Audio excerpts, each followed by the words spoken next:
What are the 9 most important tips you need to know to dominate your fantasy football drafts in 2022? It's time to reveal them right here, right now, as we begin another edition of Locked On Fantasy Football. Are Locked On Fantasy, your daily NFL fantasy podcast. Part of the Locked On Podcast Network. Your team every day.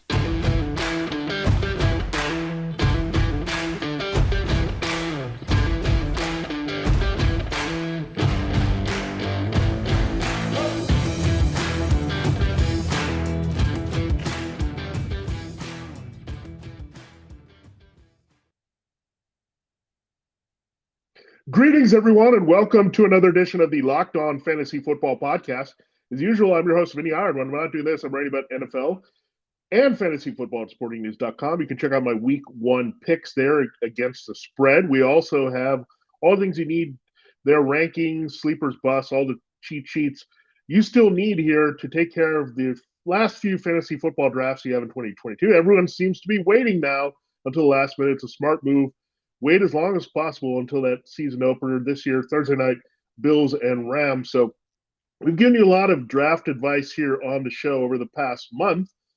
Before we take Monday off here and reset and recalibrate here for week one, we're going to look forward to that. That's going to be exciting to break down those things, look at some early waiver wire you can target there, and then break down all the games and the matchups and all that good stuff. So excited that we will have games to break down and advice to give out there on a weekly basis starting next week. Now we got one more piece of business to do here and looking at our draft strategy. So I've got 9 things that I follow when I am drafting, and this has helped me a lot over the years. Build a lot of winning teams season long, and it doesn't matter what format you play in, standard, half point PPR, full point PPR, any kind of situation here, even if you go traditional or super flex, these are things that you need to think about here to dominate your drafts every time. These things usually work for me. Injuries and all those things can happen. Variables can throw off your teams. But these are the 9 things that I look for every year and prepare myself so I'm ready when it's time on the clock here in my drafts to build the right team. And of course, we look at it through the waiver wire and also try to build it and improve it throughout the year. So this is just the part of it that you need to build your foundation. We know it's not over once we draft. So we'll get into what you need to do to get yourself off to a good start with a great fantasy football draft here in 2022. Today's episode is brought to you by BetOnline. BetOnline has you covered this season, more props, odds, and lines than ever before. BetOnline, where the game starts.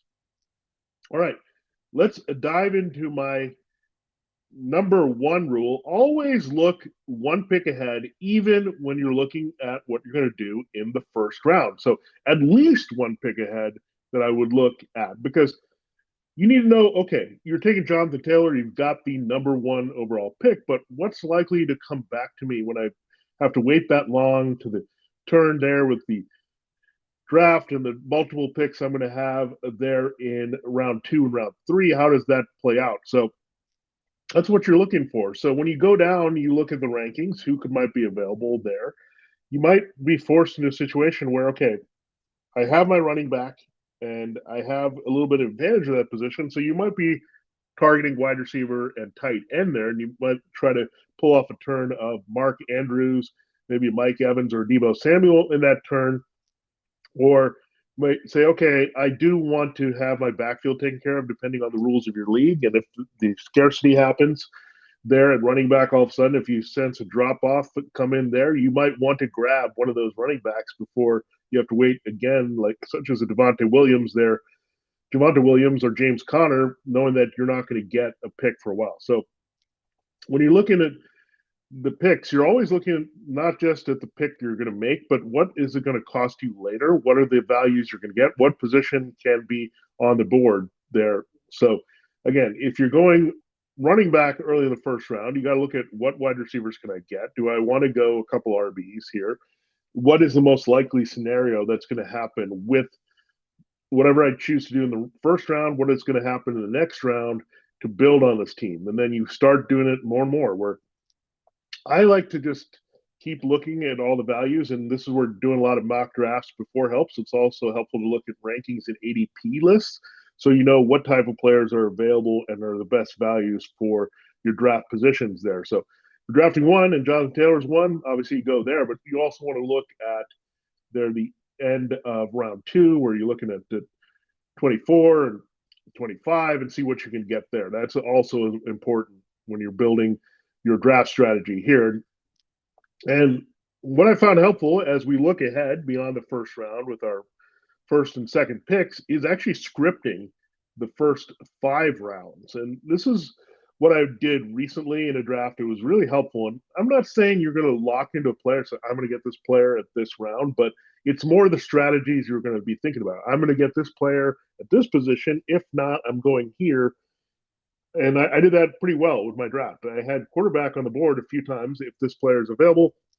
Justin Herbert was my target in a lot of leagues, but he went a little bit higher than I wanted. So I had a backup plan for that. And I kind of knew where I could get the upside receivers the way the draft was going. So I kind of built on it as I went along. So that's what you have to do. You have the script, but you kind of change it on the fly. You got to rewrite it if things happen a little bit differently. If there's a run on quarterbacks in your league, or everyone's jumping on running backs a little bit earlier than you expected, or they go 0 RB and are really, really taking off the wide receivers off the board here. So you got to script to some degree, but the script is more having conditional situations. So you want to make sure that, okay, I'm not locked into this player, but if this player is there, I'm going to take him.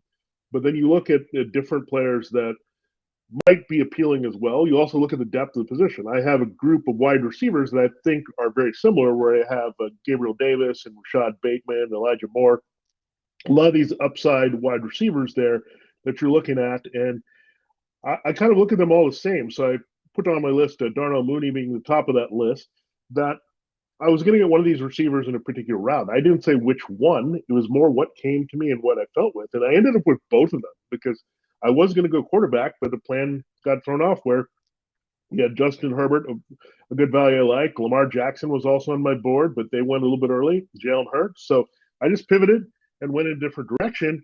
What happened is I also watched what was going on, and the quarterback run kind of came to an end. People were jumping on quarterbacks pretty busily. So what I did was just waited for that value quarterback. Just kept taking the better players on the board that I had listed there on my script. Really built my team in other areas here, and then got Trey Lance. So it was very fruitful draft there for waiting it out a little bit, and continue to stick with my script, but not being so locked into a particular player, just having different options for myself. And another thing I did early in the draft is I was debating, should I take Travis Kelsey early at the pick at the turn on the back? I had the 10th overall pick. So we went back and I had pick 15. He was on the board there and I jumped on him because I looked at my first round and I got Joe Mixon there at the 10th pick. There was a strong run on running backs early, so I didn't want to get lost and get too deep into the running backs for my RB1. So I ended up looking at the wide receiver values. I could have gone in a different direction, but Travis Kelsey is the one that stood out to me. I took him over CeeDee Lamb and Deebo Samuel because I wanted that edge at tight end, and it was a good spot to attack him with a good value. So I didn't expect to go after Kelsey at that spot, but he was the most appealing player, and it gave me a big advantage because I was able to round things out at running back and wide receiver later, tapping into some depth and avoiding some tiers that I didn't want to attack. So be flexible with the positions you're targeting. Again, we're not going to say I'm taking an RB or a wide receiver for sure. You can't really do that in the first round unless you're the first pick there, or maybe top 3 pick, and you're kind of taking running back. But once you get off the board there, it goes back and forth. We've got Justin Jefferson, Dalvin Cook, Cooper Kupp, and Derrick Henry, Jamar Chase, and Joe Mixon. Very intriguing board here that you look at, that you have to, again, weigh that position that you're going to take and then see what you're going to get on the backside there. So if you're saying, okay, I want a wide receiver running back in some combination of the first 2 rounds, most likely, if you take Kelsey out of the equation and that one outlier is going to be there, such as myself, then you got to see, okay, if I take this wide receiver here, what running back can be a little later? if I take this running back here, what wide receiver is going to be available later? So, and you also don't know how it's going to play out, where you might have a running back that you were targeting still on the board, or he might be gone, and that might push you into wide receiver. So be flexible with the positions you're targeting. And again, script is kind of an outline and say, okay, we're going to do this. And then you're always prepared, right? If that 2-minute clock runs out on you, it's not an excuse. You should have a good plan here where really it shouldn't take you more than 30 seconds to a minute to make your decision on the clock. And if you give yourself options, you're going to be able to do that and not lock into positions and really not lock in any strategy as well. That look, I don't think there's such a thing as zero RB because RB is so valuable at this point. But you may go one RB and go with the three wide receivers and the tight end, load your team elsewhere, quarterback, and then come back and get an RB with upside, knowing there's some attrition of position. You can build and find some values later as an RB2. You can do kind of a platoon approach there. So you just have to be prepared for anything in your draft. And the best way to do that is to be prepared. Just have everything kind of sketched out a little bit so you're not caught off guard by anything that happens while you're on the clock or while others are on the clock here in 2022. All right, we will get into three more of my draft tips here. So first three, always look at least one pick ahead, script the first 5 rounds with a good outline, and be flexible to the positions you're targeting. I will have 6 more pieces of advice, nuggets of wisdom, if you will, here in our next 2 segments. Before we do that, I got to tell you, BetOnline.net is your number one source for all your pro and college football betting needs and sports information this season. Find all the latest football league developments, game matchups, news, and podcasts, including this year's opening week's games. That's exciting. We already have college football kicked off here at week 1 on Thursday night. NFL next Thursday night. BetOnline is also your continued source for all your sporting wagering information, including live betting, esports, and scores. The fastest and easiest way to check in on all your favorite sports events, including MLB, MMA, boxing, and golf. Head to the website today or use a mobile device to learn more about the trends in action. BetOnline, where the game starts. All right, it is time to continue the show looking at my 9 tips to help you dominate your fantasy football drafts here in 2022 as we've put it all together. We ranked the players, give you all the advice there, but you got to put it to the test in your drafts. And we talked about this a little bit there earlier, but break up your rankings into tiers. Now, I would suggest doing your own personal rankings as much as possible. We have the Fantasy Pros Expert Consensus rankings, whether they're on Yahoo or ESPN or Sporting News. Take those rankings, but kind of put them together, mishmash them, adjust them a little bit. If you like a player a little bit more than someone else, do that. If you don't like a player, slide them down on your board. If you have a do not draft player injury-wise or player you don't still love the situation, take them off your board. But the other thing you want to do beyond the rankings is to split them up in tiers. Tiers are important so you know where the drop-offs are at certain positions and you know where the value is or where similar players at a particular position are available and how many of those players are available when you're drafting. So just like we do with our wide receiver 1 is a good example. You have Justin Jefferson, Cooper Kupp, and Jamar Chase. Now, if those 3 guys are off the board, you might say, okay, I'm going to pivot to running back right there. And then you might build a next tier there. Stephon Diggs, Devontae Adams, CeeDee Lamb, maybe add Deebo Samuel into that mix. So, you know, those receivers all have kind of the same upside in the next one. Then you get into Mike Evans, Tyreek Hill, and A.J. Brown. So that's kind of where you have the separation.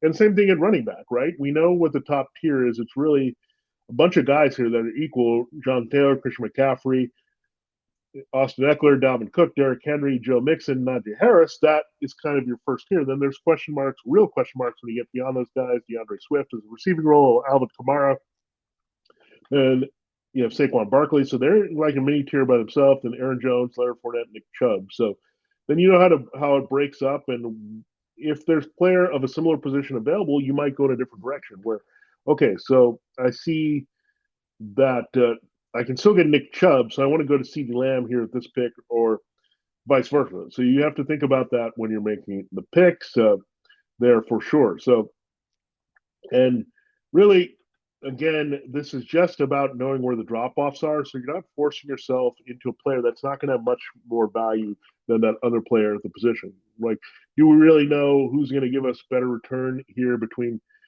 I'd say, David Montgomery and Breece Hall? I mean, it's pretty close, but if one is off the board, you can take the other. So you can look at that situation and play it to your advantage where, okay, you can leave these guys because they have similar values. You can just keep waiting and say, okay, I like A.J. Dillon a little bit more. I'm going to leave these running backs. I'm going to go after some wide receivers and continue to build my depth or look at a quarterback even. So keep in mind where the drop offs are with the tiered of rankings here. And then the other thing you look at is if there's similar guys that can just wait, address that position later, go to the position where the scarcity is starting to happen and you want to jump into a tier at, say, quarterback or running back, and then you're going to wait a little bit on wide receiver. So, and then you know what positions are deeper, right? I mean, if you look at the board here, wide receiver is pretty deep.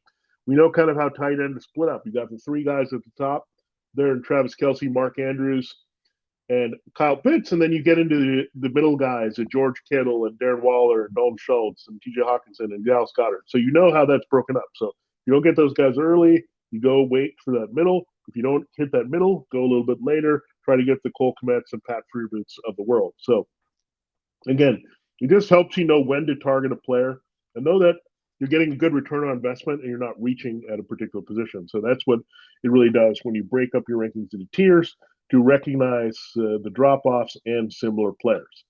All right. We talked about this a lot when we were doing our mock draft here. It's called diversifying your portfolio. This is important.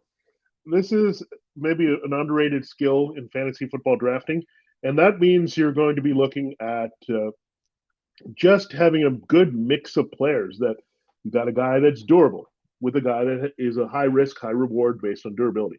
That's a good way to diversify your portfolio. Another one is take a tried and true player. Maybe you go with Derrick Henry early, and then you go with the DeAndre Swift. So what did you do there? You have a power back that's a little bit older. You have a receiving back there. Say you're at the end of the first round, and you make that move. You got diversified there with those different style players, but they can get you to the production you need with varied means here. So make sure you have a good mix of veterans that you know are in good systems, reliable there, then some upside chances. So in one league, I went Joe Mixon as my RB1, and I came back in round 3 and I got Travis Etienne as my RB3, and what that's or RB2, I should say, and it's my third round pick. And what I saw there is okay, Joe Mixon, I know he's a great offense. He's going to deliver if he's healthy. He's going to keep producing for the Bengals here. Travis Etienne has some upside. I'm not sure. It's a new offense there. It's a new player. We didn't see him. But now I have two different entities, right? One that's more tried and true, a little bit in my head, and then one that I like for the upside. So really get the balance there overall. Same thing I did with that team with Travis Kelsey and Trey Lance. I got Kelsey, he's money in the bank, very consistent. Trey Lance a little volatile there, but I wanted the upside of Lance. So you balance out youth and old. And when I say old, I mean seasoned and experienced, not old, because you're not going to have them on your team. But do that upside runner versus receiver. At receiver in particular, you might say there that I'm going to go for a touchdown guy. I'm going to go for a yardage and volume guy. So that's how you kind of balance that out, where you put together your whole team. You've got different types of receivers, and they can carry in different ways as well. And that's kind of how you look at it. Same thing with Superflex. You can say, I want one pocket passing quarterback to put some numbers up, and I want a running quarterback to give me a little bit of a cheat code and a high floor there. So that's a good, really good way to approach your draft is make sure, again, you have different guys there. So it should all come together, right? If you have tried and true with these experienced veterans in the same systems, they should deliver as expected. Then you get the upside guys coming through for you, and then you're cooking with gas. Then your team's complete here. So diversify that. Don't just end up with a whole bunch of upside guys. Don't be like, I want to get Breece Hall and I want to get James Cook and I want to get Dameon Pierce and it's all rookie running backs, so little unknown quantities there. Get a veteran in that mix.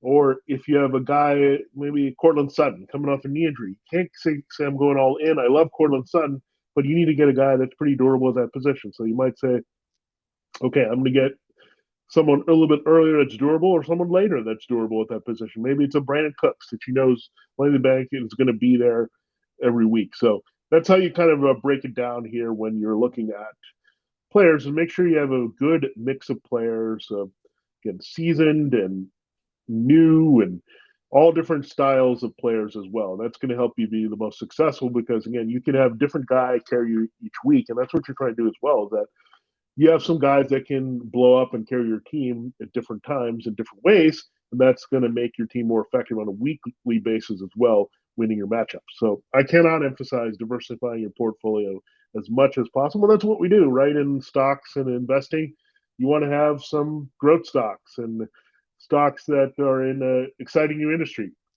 Well, you also want some things that don't go away as well. So that's how you kind of break it down there. The value stocks overall come together when you make those good investments. All right.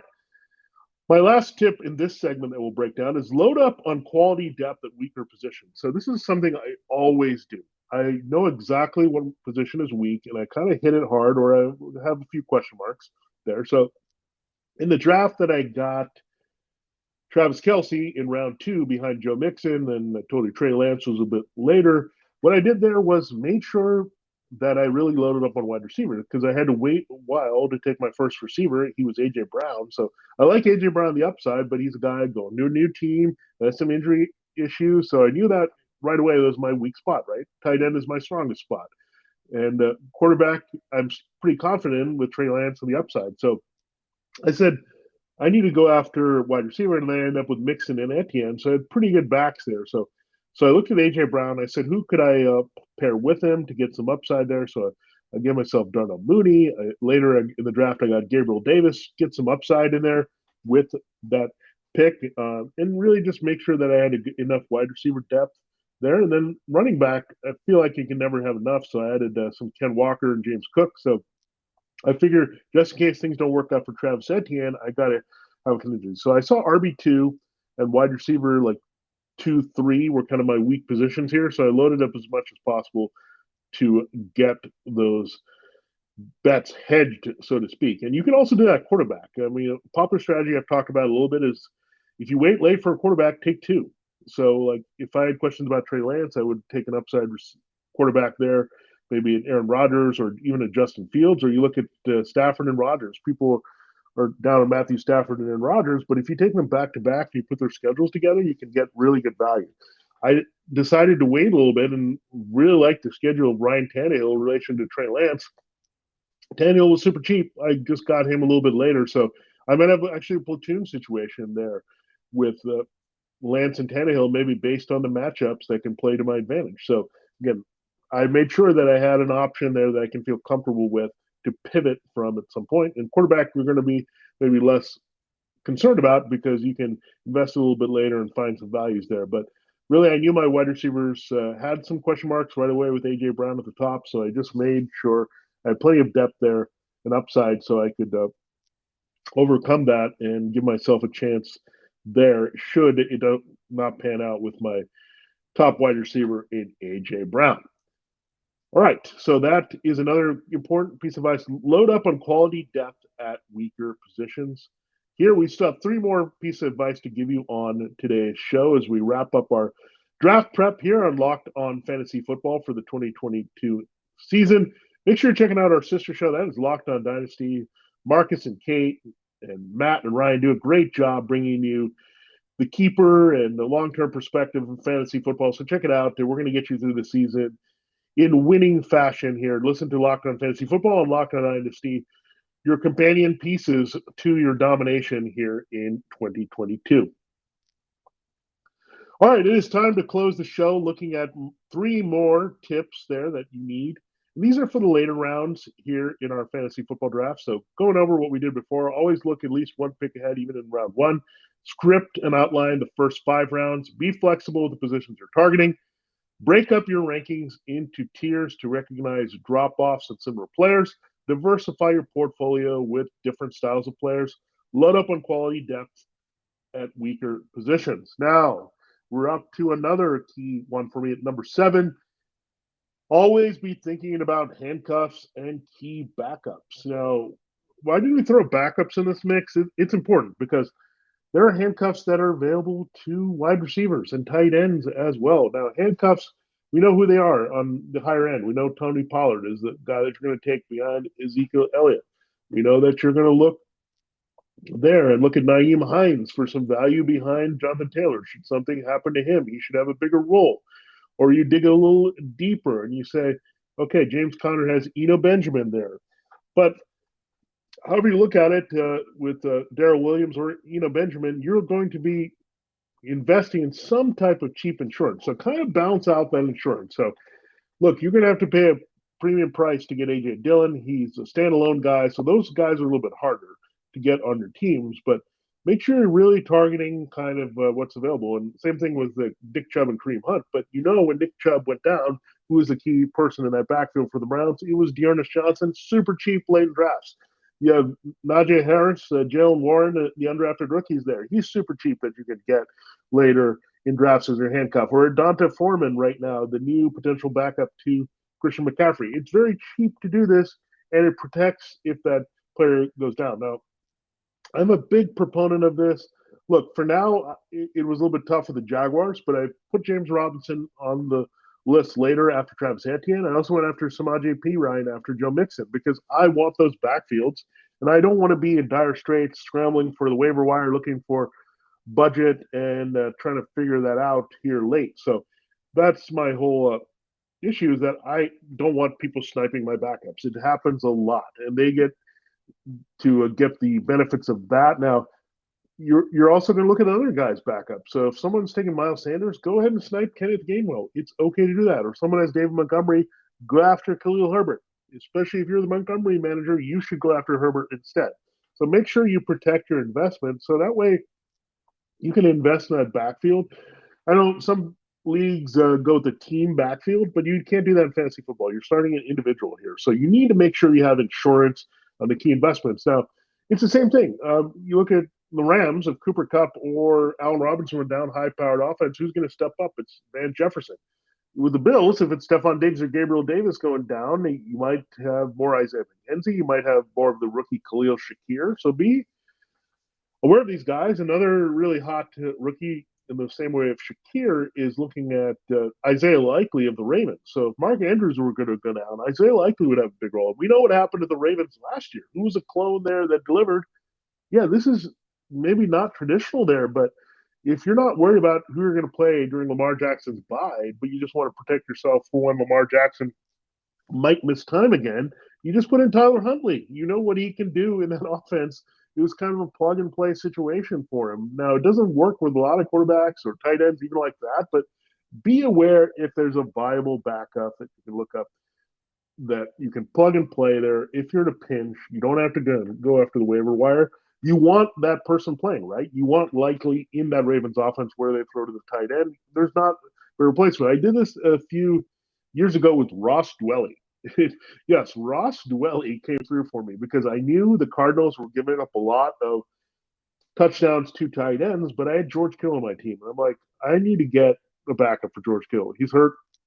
Dwelly looks like the guy that they want to throw to. So I put in Ross Dwelly. What did I get? Multiple touchdowns.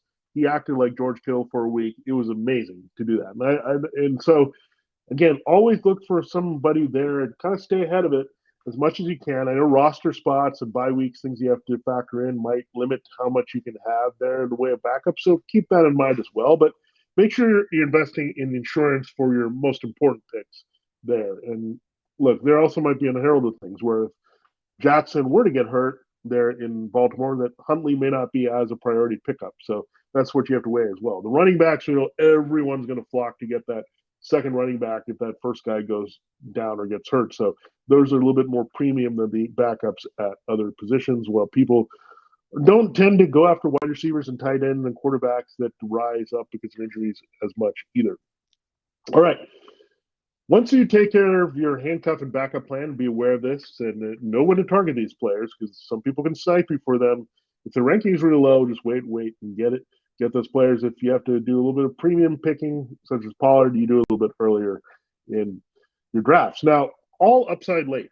This is very simple. Go for all upside late in your draft. Like, I don't want a player that has no upside on my team. Do I really want a Marquez Valdez-Scantling? Like, it's not much there with the Chiefs. I mean, you have Juju Smith-Schuster and Sky Moore, but is Marcus Valdez-Scantling really going to give you much value there? That offense is more an occasional big play threat? No. You want to keep looking for guys that have upside. So I'd much rather have a George Pickens there with way more upside as a Steelers number 2 receiver beyond Deontay Johnson, or I can go for Jamal Williams, an easy handcuff there for DeAndre Swift. So, again, handcuffs and players with upside. That's what you should be going for late in your drafts. I look at Rondell Moore. Do I want Rondell Moore? Do I want Jarvis Landry? Jarvis Landry is in a crowded receiving core with limited value there with Michael Thomas healthy. Rondell Moore could be a key weapon for the Cardinals here. So think about that. Upside over where we're going with just old names that we know about. So really go for it all the time. A Wan'Dale Robinson. Kenny Galladay's already had really bad vibes from New York. Do you really like Kadarius Toney is always hurt, or where are we going to go? Wan'Dale Robinson. Absolutely going to go for Wan'Dale Robinson. So upside guys. And the same thing at tight end. Do you want to go for Logan Thomas, who doesn't really have much there, or do you want to look a little bit deeper and just say, look, Brevin Jordan has a little bit more buzz for me at tight end? You're going to go with Brevin Jordan, of course. So upside. I can't stress it enough here. Go for those type of players as much as possible, even when you're going Baker Mayfield at quarterback. Why do you need Baker Mayfield on your team? He's not a good fantasy producer. Zach Wilson has more upside. He has better weapons at this point. He can run a little bit more than Baker Mayfield. So every position you can think about more upside. So just don't get these fading guys because you know their names here. You don't need a Sterling Shepard on your roster or Ronald Jones. No, you don't need these guys. Go for David Bell or Romeo Dubs instead of Shepard. Instead of Ronald Jones, look for somebody that could have a big role in his team, like a Jeff Wilson Jr., who could take over the backfield, or Isaiah Pacheco, or even in that same 49ers backfield, Tyrion Davis-Price. Just don't go for these guys that have no appeal whatsoever in a crowded situation. So that's what I look at. Just when I come to fantasy football, I just don't like names I'm familiar with. I want to go for names I don't know that have the upside, unknown quantities versus known quantities that I know are just depth plays that are really boring to have on my roster. All right, our final rule is here. Our 9th rule of fantasy football drafting has arrived. And this is for leagues that still use kickers, and defense is still in play. Defense is mostly in play for a lot of fantasy football leagues. Stream defenses and kickers. Don't bother really doing too much research. Just look for who can get me through this week and is a good matchup. Now, I circled it. I do like the Ravens quite a bit, and if I can get them, I'm going to target them in a lot of drafts. But the other reason I love the Ravens is week 1, you can play them against the Jets and Joe Flacco probably starting the quarterback, and you're going to get good return. But then I look, okay, where else can I go? I look at Cleveland. You look, the narrative is on the other side with Baker Mayfield, but there's the Browns on the other side with Myles Garrett and their defensive playmakers. That you look on that side, that's a great matchup. Or even sneakily the Jaguars versus the Commanders. Carson Wentz has not looked that great. The Jaguars have made a lot of upgrades. The Commanders don't have Chase Young, so you can look at different areas there. The Titans are a good one there in week 1 to stream against the Giants and their unknown offense. So you can always find a defense to start. Don't just lock in, I'm going to get the Cowboys or the Bills or the Buccaneers or the 49ers. You just don't need to do that because there's going to be some games where the best defenses are unplayable. This is an offensive league, so you have to target more the teams with bad offenses there than really focus. I mean, the Colts are a great pick.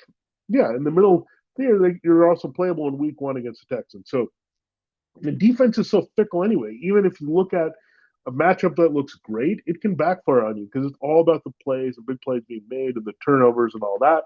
And we know a shootout and a high-scoring affair can break out from any game. So stream defenses, please do that. And kickers do the same thing. People are so excited about getting Justin Tucker on their team. Why? You don't need him. It's always some other kicker, Young Hae Koo or someone such as that, who will lead the kicker scoring. It's always a surprise. It never finishes in the top 12 there of the kickers that we've projected before the season because things change very quickly. We didn't know Evan McPherson was going to be a beast, but he was a kicker. And he was not even drafted in most leagues last year. This year, I took Brandon McManus in the one league I have a kicker that I have to use. And McManus, when there's a good quarterback in Denver, he produces. No one had McManus on the board. Like, it's just too easy to go after kickers that you're going to get value from here. And you can switch them out every week. If there's a bye week, just dump your kicker and get a new one. Don't waste that roster spot. Same thing with your defense if you can. If you can save that roster spot, If it's not a multiple week defense there, you don't need them after the bye, go get a different defense. So stream defenses and kickers. I cannot stress this enough. You've got enough worries already trying to fill out the other positions, running back, wide receiver, tight end, quarterback. You do not need to waste a valuable late potential upside picks for handcuffs or backups on a kicker and a defense. All right, there you have it. There's a breakdown of my 9 key tips to dominating the rest of your fantasy football drafts here in 2022. So putting it all together, what we've learned with our player rankings and all that to give you the ultimate plan here. Thanks for making Locked On Fantasy Football your first listen every day. Speaking of ultimate, now for your second listen, go check out the Ultimate Pro Football Preview 2022, an 8-episode extravaganza. Get ready for the NFL season. Local team experts of the Locked On Podcast Network, plus a betting angle from Lee Sterling of Locked On Bets, all combining into one ultimate NFL preview. Search for Ultimate Pro Football Preview 2022 on your Odyssey app, YouTube, or wherever you get your podcasts. For Locked On Fantasy Football, this has been Vinnie Iyer. We'll check you out Tuesday with a look at the early waiver wire priorities ahead of week 1, and then we'll break it down Wednesday and Thursday, do our matchups there for you next week. And then Friday, what we do, Lineup Friday, we'll give you the injury updates you need to know to end the week, as well as some DFS advice as well there for you. So for Locked On Fantasy Football, have a great Labor Day weekend. Go dominate your drafts. This has been Vinnie Iyer, and we'll see you on the flip ahead of week 1.